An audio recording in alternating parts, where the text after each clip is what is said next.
Hello and welcome to the latest instalment of Cycling Weekly's Tech of the Month, and we are fully into spring, we are into April, and I turned 30 this month, guys.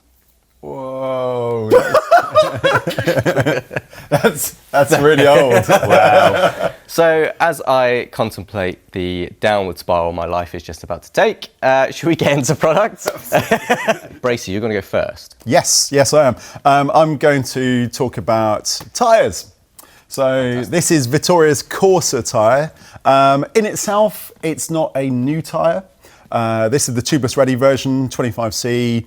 Everything is kind of like it's a really good tyre. And as you know, this is a really good tyre. We all have loved the previous versions. They've incrementally got better each time they've updated it slightly, especially in the wet and like the puncture protection, I thought.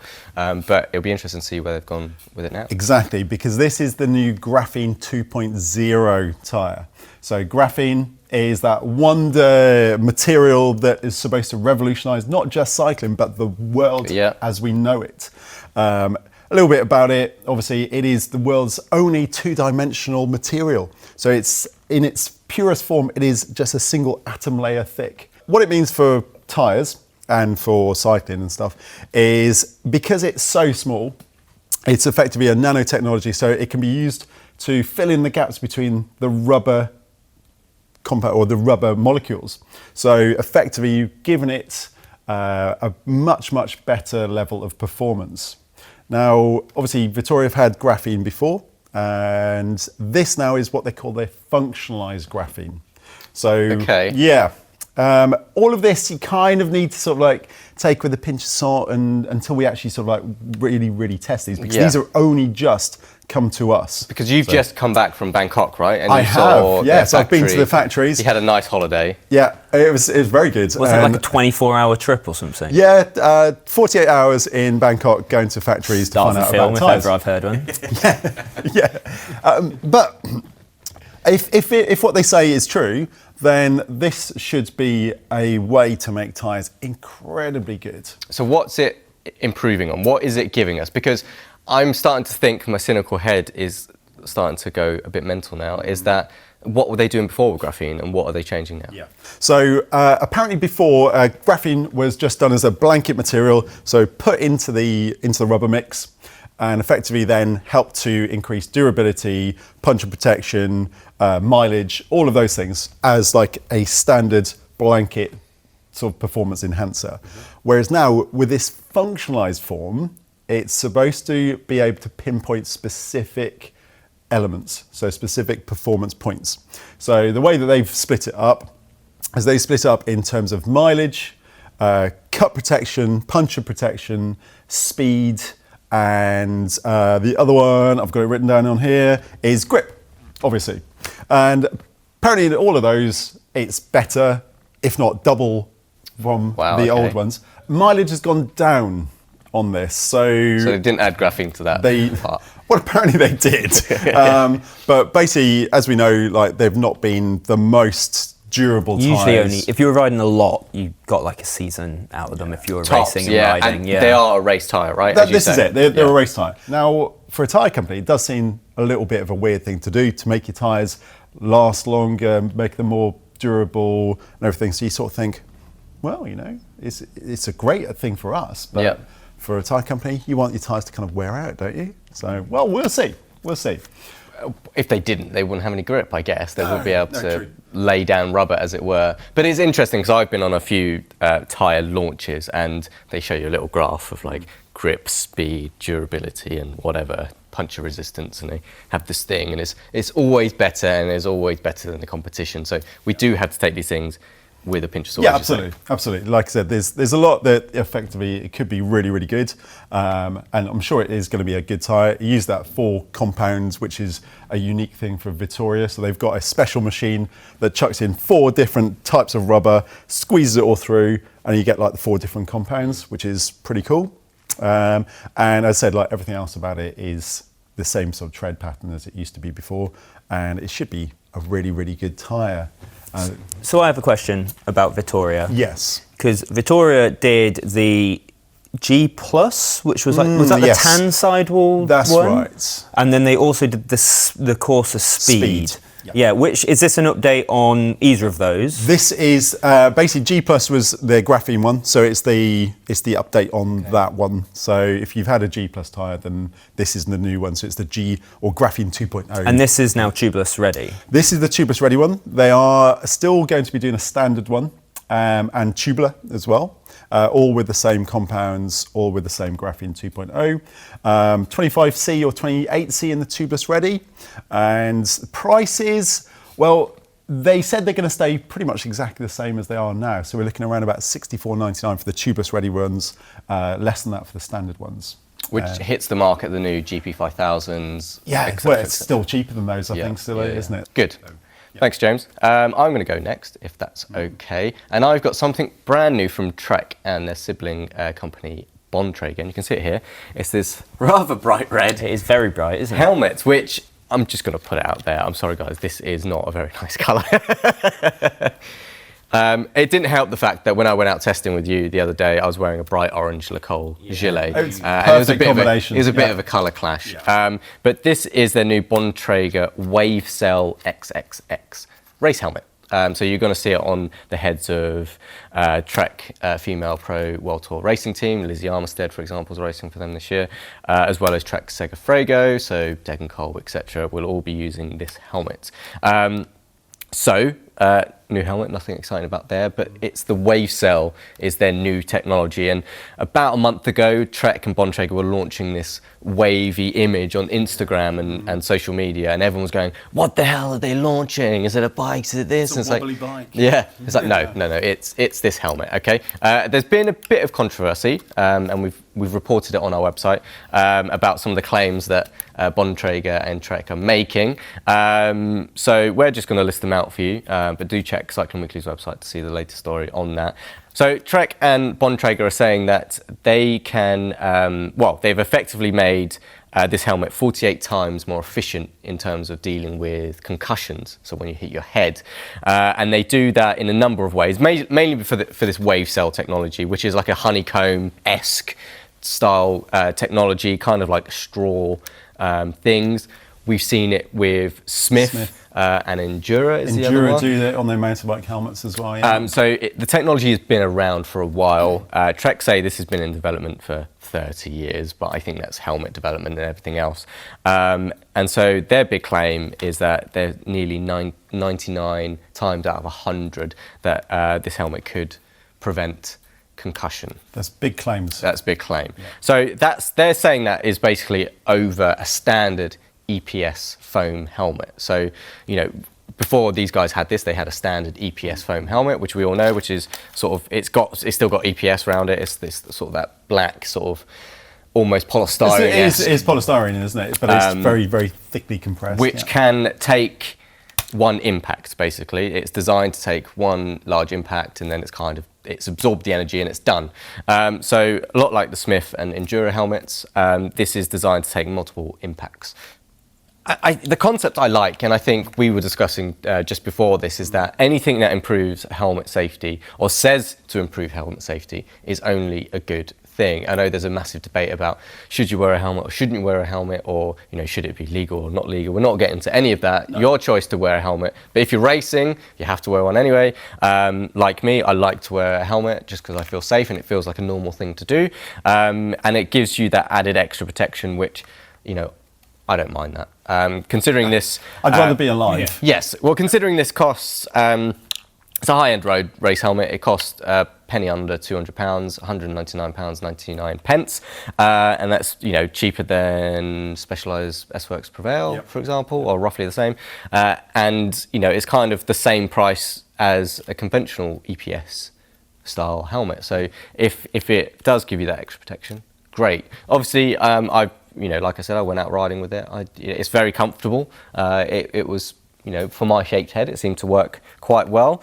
And the venting is very good. We went out the other week and it was a chilly 9 degrees with a bit of rain. And I got a bit of head chill. I was like, I don't need to put a, little hat or a band on. I was like, I'm actually getting a little bit chilly here. So the foresight is once you get into warmer climes and it's, you don't need to worry about wearing head stuff, then it should be well vented in that sense. weight-wise, it's around 354 grams on our scales. Okay. For a size medium, which is what I am. So it's not the lightest helmet. But It isn't, no, but it's not too bad. You just 120 odd grams over a Giro Synth, which is kind of like our go-to helmet, isn't it? Or the Giro Ether, which was an editor's choice, which has MIP style spherical MIPs in there. So I think for Trek and Bontrager to come out with this is good. They have some mega claims, which no one would like to test, obviously. I think this is your area, isn't it? So if you can give it a go. Any cattle grids nearby, we can find out. We can't talk about that. Okay. Don't talk about Don't talk about cattle grids. How are Bontrager pitching this helmet? Is it an aero helmet? Is it a climbing helmet? Is it just this one helmet, or are they going to put this in their Velocis as well and their other models? So it's 4 helmets in this range with the WaveCel. So you've got the WaveCel XXX, which is this one. It's kind of like their sort of aero come road racing. It's not completely aero, obviously. There's huge vents in it. It does look. It does sort of designed pretty sleek, to be isn't it? sleek, Yeah. isn't it? They haven't put any aero claims to it. Not that I saw in their technical stuff. It's more about the safety aspects of that. There is going to be a commuter helmet called the Charge with this in. Good on Trek for doing that. They're big advocates really for safety. They've been pushing it for a while now. They've got plenty of lights that, a lot of racers don't want to put lights on their bikes all the time. The UK seems to be slowly getting into that daytime running light scene, which I've seen quite a few now, and I'm like, these guys are really taking it on. But Trek are one of the guys, that are trying to make it integrated and smart, and everything works. And obviously, Bontrager lights are very, very good. They're very. We always rate them very highly. So and they're also with their shoes and their clothing. They're trying to push out a sort of brightly coloured, really reflective kit. So anything from Trek, and they're pushing the safety standards quite a lot, especially in America, and it's coming over to the UK. I think it's a good thing. So that is me with the Bontrager helmet, £199, 99 pence. Mm-hmm. Very nice. Yeah. So that leaves me. It does. And I've bought some very fancy Dan wheels with me. So I've put one in the bag to make it. The grand reveal. So as you can see, Fulcrum. it's Fulcrum, Yep. which means they're going to be a very swish pair of wheels for sure. Well, as is Radley, always isn't the it? case. Yes. But I had to choose these because they're so cool. These are a really nice looking set of wheels. Dun, dun, dun. Look at those. Those are. These look like something Batman. Well, yeah, I was would going to say, ride. what do the kids say? These are baller. Yeah. Yeah. James Bracey, everybody. I'm down with it. It's So fine. these are particularly baller. So these are the Fulcrum Racing Carbon Zeros DB. Oh, DB. Yes, which is very exciting because we loved the Fulcrum Racing Carbon Zeros. Certainly. And they were rim brake, but they were not tubeless ready. No, that was a bit of a frustration, but they were a few years old, and being Italians, they are. Takes a little they bit need longer, to doesn't perfect it? things, shall Yes. we say? Yes. They need to perfect. Well, consider it well and truly perfected because this is disc brake. Not only is it disc brake, it's also tubeless ready as Sweet. well. So it's the got change, valves in there as there's well. valves in there. The change that we wanted to see has happened. The two things we wanted. Basically. Yes, exactly. Although the rim brake versions are still not tubeless ready, but the disc brake ones are, which is great for me because I'm a disc brake rider. Well, you're a millennial, mate. That's it, mate. I'm on the cutting edge of things. But let's talk about that for a second because Fulcrum, with a number of their wheel sets, are all the disc brake versions of the rim brake do come in tubeless ready designs, but all of the rim brakes at the moment aren't moving into the tubeless direction, which I find a little bit frustrating, just because if you're going to spend out a large sum of money on wheels, whether that be £300 up to £2,000, even if you're not tubeless ready yet, the next couple of years are looking to really push on to tubeless, and that technology is gathering pace really quickly. It has taken some time, but I'd like to have the option. Ultimately, Yeah. if I was going to lay down some cash for some wheels, I'd want the option. More options, is always better. We prefer to be able to have a variety of things. Because it doesn't, you're not talking about like sort of completely different rim technology to make something tubeless ready. Obviously, there probably is a little bit of difference, but overall, it should be pretty simple. Yeah.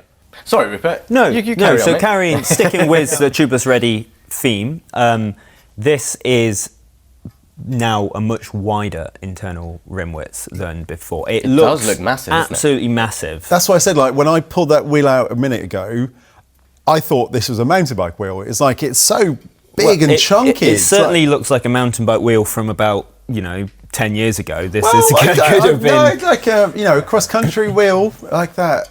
Yeah, so it's a 19 mil internal width, which is large, and it's in the same type of area as Zip and Envy and Hunt, who those American brands, except Hunt, which is British of course, have really been pushing the tubeless stuff on the road, and they were the first to do that massive leap to wide internal rims. So Fulcrum is making gains on them now, and it has adopted the very wide internal rim profile, which is always a good thing because it does seat wider tyres much better. So 25s? 25s, yeah, these are designed with 28 in mind, and actually with an internal rim width that wide, they'll probably blow a 25 close to a 28 anyway, depending on the tyre brand that you're using. Yeah, that's good. Which is great because we love a wide profile. It's much nicer to ride on.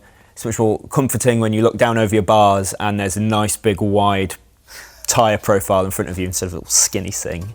And so these are what Fulcrum calls its two-way fit.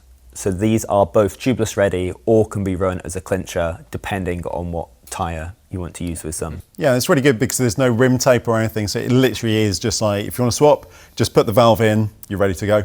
And it is a technology that Campag and Fulcrum have been using for a while. It's long sort of time. two-way fit Yeah, design. Exactly. And so Campag and Fulcrum, being sister companies, do share a lot of their technology, and this wheel has a lot of the technology that you would find on the Boras, for example, and the Shimals, and these are high-end Campag wheels. So it uses MOMAG technology, which is why it actually doesn't have any rim tape in, because it doesn't have any spoke holes in the rim, because MOMAG is, they put the spoke in, then they use a little magnet to pull it round, which is really cool, and it just keeps things, they say it's safer because there's no break in the rim and it's all one piece.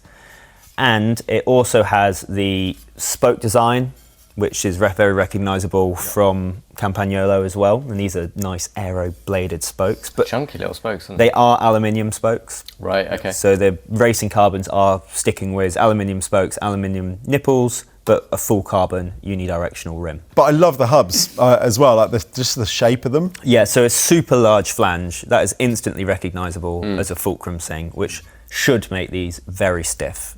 So something which is very distinctive on this rim are these little carbon... That's pretty cool. Little bits of carbon, reinforcement, like patches, which is to reinforce where the nipples are, to make, again, these stiffer and a safer pair of wheels. So that's laid over the top, isn't it? 'Cause it's a different weave of carbon, isn't it? It is laid over the top. So the rim is one piece, and then this is laid on top of it. Okay.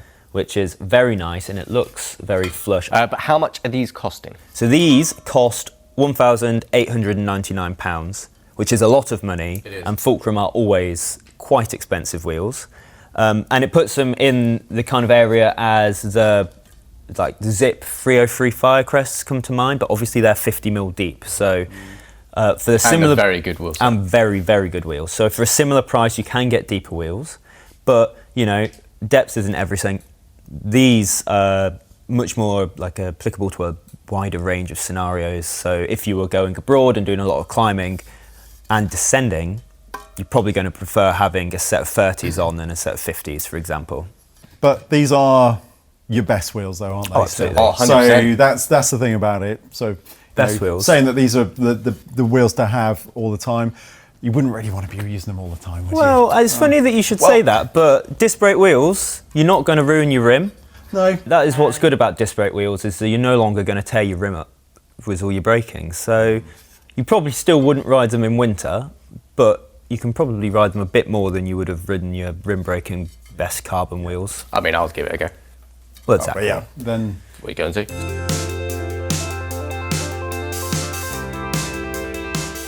Thanks, Rupert. That does it for the 3 products for Tech of the Month. We are now going to move on to Bike of the Month, and of course, it is the beautiful Canyon Aeroad we see And that behind is us. Look amazing. how cool that Katusha paint colours. is. Pretty much. Bless you.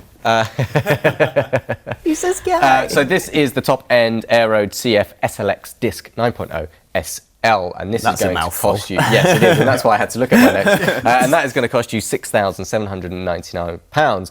Yes, viewers at home, this bike hasn't been updated and isn't anything new for the last how many years? Good few years now. Good few years. Yeah. I mean, we've had a couple of new Venges, we've had the new System 6. The Madone has been Madone.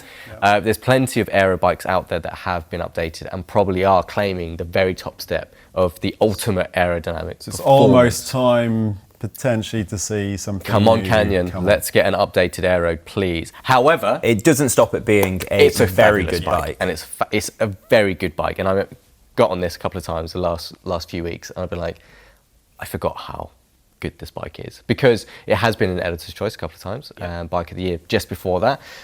And the reason we have it here is because it has the brand new Sram Red eTap AXS group set, and Canyon were very kindly put this bike aside for us to use and test when we tested the group set over a long period, and it's been a great sort of, you know, attribute to each other. You know, the bike's great, the group set's great, and I've just had one of those good couple of weeks of, Oh no, this is such mad. an I love my job. lucky man, yeah. Yes, such so- an exciting bike to have. You know, it looks amazing. It looks absolutely killer, and it's got the brand new group set on as well. It is, yeah. And despite those very deep DT Swiss 1100 wheels, it does weigh under the 7 kilo mark, the holy grail of aero bikes. So it was 6.9, wasn't it? I think on 6.93. Yeah. And those wheels are big.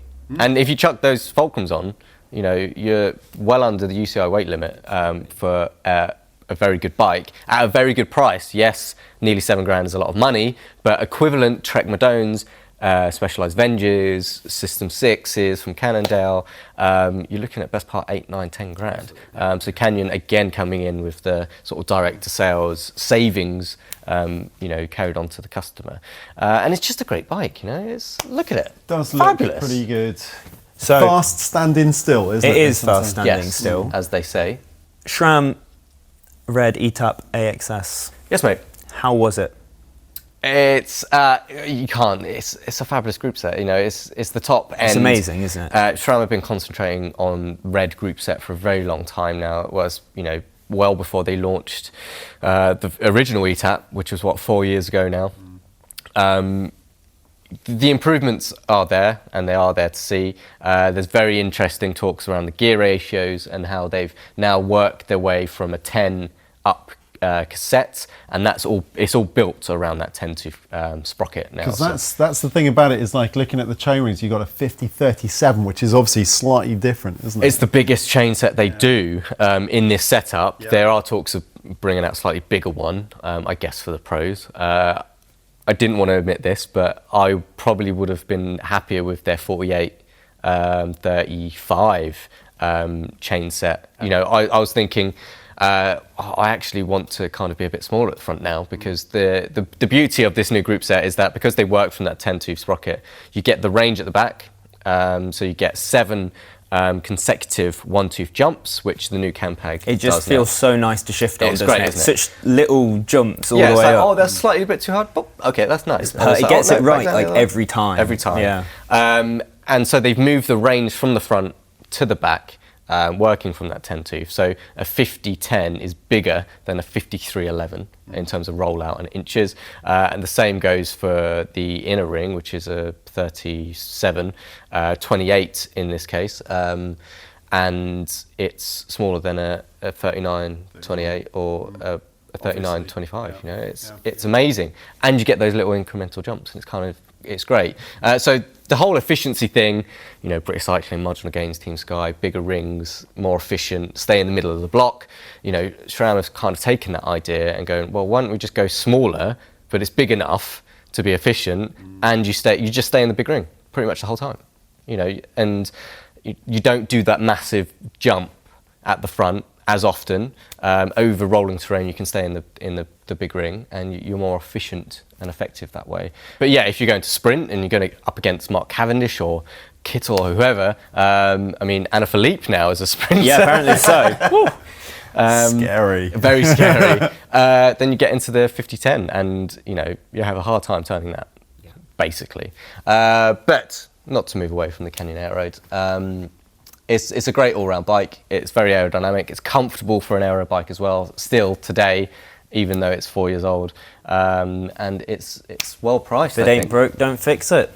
Very true. But we'd like Very them true. to fix it. We just like new things, though, don't we we? like So, new things. yeah.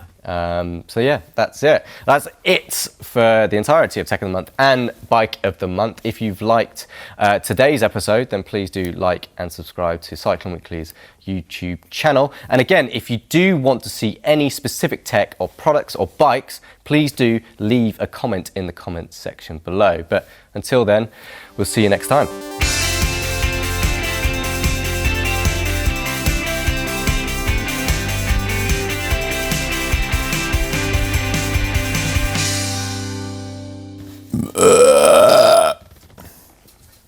I'm Mr. Basics!